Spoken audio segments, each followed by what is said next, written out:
Bismillah ar-Rahman ar-Rahim. Alhamdulillah Rabbil Alameen wa salam ala Sayyidina Mursaleen. So this is a verse from Surat Al-Ma'idah, which is number 5, verse 21. And it talks about a conversation happening between Musa alayhi salam, the Prophet Musa alayhi salam, and his followers.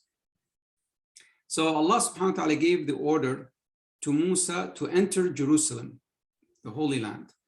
And that is where this verse starts. Verse 21 says, أعوذ بالله من الشيطان الرجيم يا قوم ادخلوا الأرض المقدسة التي كتب الله لكم ولا ترتدوا على أدباركم فتنقلبوا خاسرين.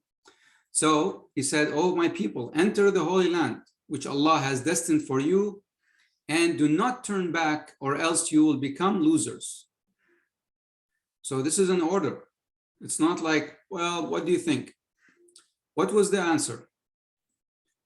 أعوذ بالله من الشيطان الرجيم قالوا يا موسى إن فيها قوما جبارين وإنا لن ندخلها حتى يخرجوا منها فإن يخرجوا منها فإنا داخلون.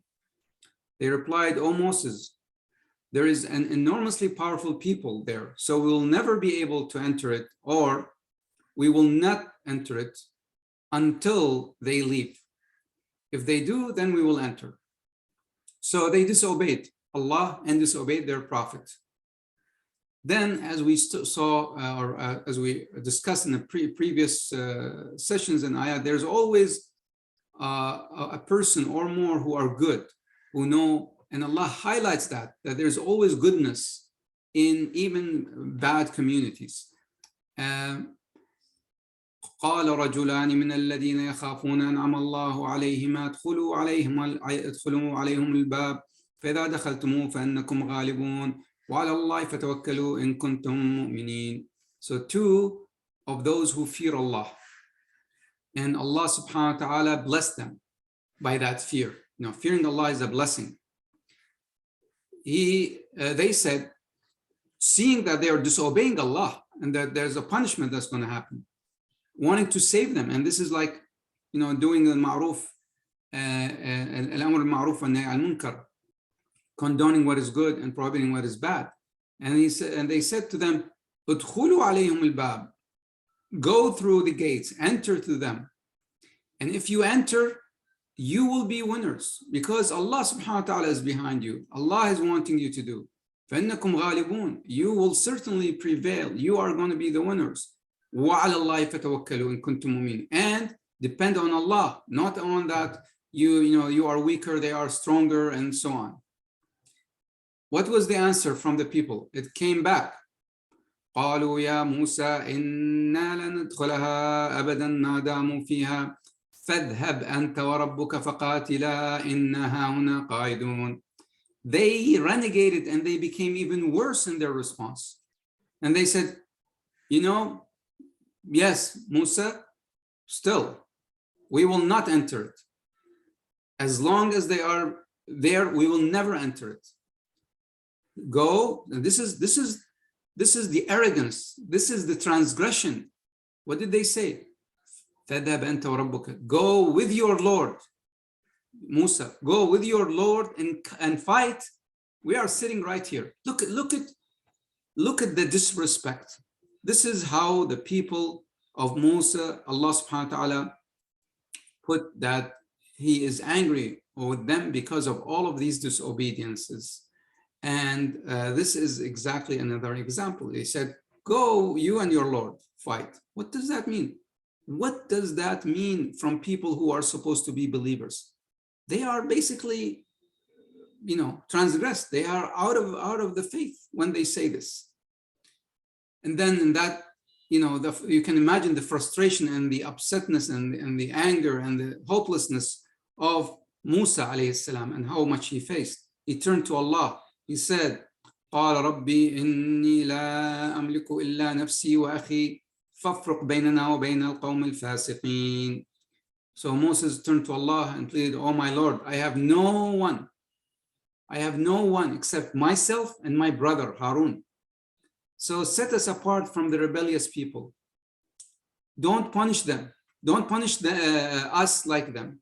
Because Allah, Musa knows Allah is hearing and listening what's going on. And he knows that there is a punishment.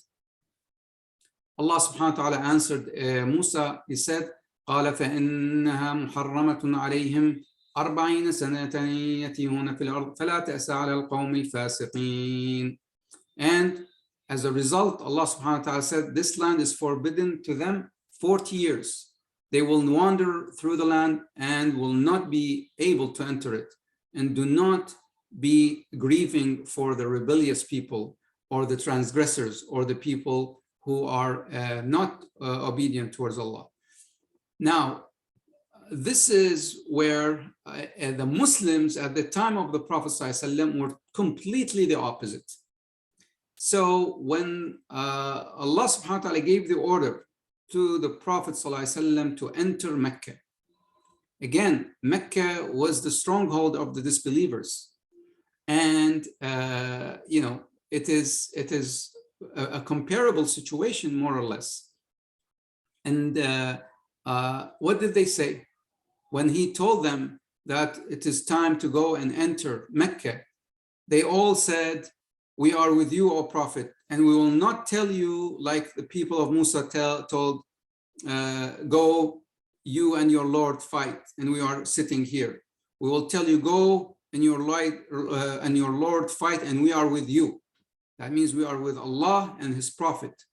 And therefore, they went and they entered, and they didn't even shed one drop of blood. Everybody was afraid. Allah subhanahu wa ta'ala put the terror in the hearts of the disbelievers that they escaped. They didn't even want to fight. Even though they had the manpower, they were so afraid, because Allah subhanahu wa ta'ala is guaranteeing that they will win.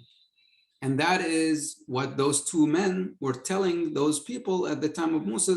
Just go, just enter. Allah subhanahu wa ta'ala will make you the winners. You will prevail. They ignored that advice. In another similar situation happened after Musa alayhi salam. The same cycle goes back with the fight against Jalut and Talut, which is the Goliath and the people who were with the followers of Musa, but after Musa. And their prophet who led them, in Arabic, Talut, and he had among his army was David. He was a young man. They went and to fight the people of the Goliaths, and there were a large number. And first they went and he said, Allah subhanahu wa ta'ala ordered you that there is a river that you'll cross. Do not drink from it except for a scoop of a hand, like a water, a cup of hand, just by the hand, handful of water you can drink, no more. But most of them were thirsty and they drank and they disobeyed. So he left them. And then afterwards, they kind of had only the people who were still believers, who did not drink. And then they said, we are afraid. We are afraid. فلما فصل طالوت بالجنود قال إن الله مبتليكم بنهر فمن شرب منه فليس مني ومن لم يطعمه فإنه مني. This is in Surat al-Baqarah. فلما جاوزه والذين آمنوا معه قالوا لا طاقة لنا اليوم بجالوت الجنود. They said, oh, we don't have the power to fight Goliath. These are the believers. And then there was only a small number. That was told that there were only 300. قال الذين يظنون أنهم ملاقو الله, those who have believed that they will face Allah in the day of judgment. قال الذين يظنون أنهم ملاقو الله كم من فئة قليلة غلبت فئة كثيرة بإذن الله والله مع الصابرين. So many times small groups will prevail among those who are larger group, and Allah is with those who are patient. And then the verse goes on that they were defeated, and David killed Goliath, and so on. So these are examples of how we should depend on Allah, how we have to have faith in what Allah tells us, even if it seems like the odds are against what these are. And that's why Allah subhanahu wa ta'ala gave these examples to say, like, if you obey Allah, Allah subhanahu wa ta'ala will make you victorious and will support you. And these are the stories that we learn from Musa alayhi salam and the Prophet sallallahu alayhi wasallam. So inshallah we end here. Wassalamu alaikum.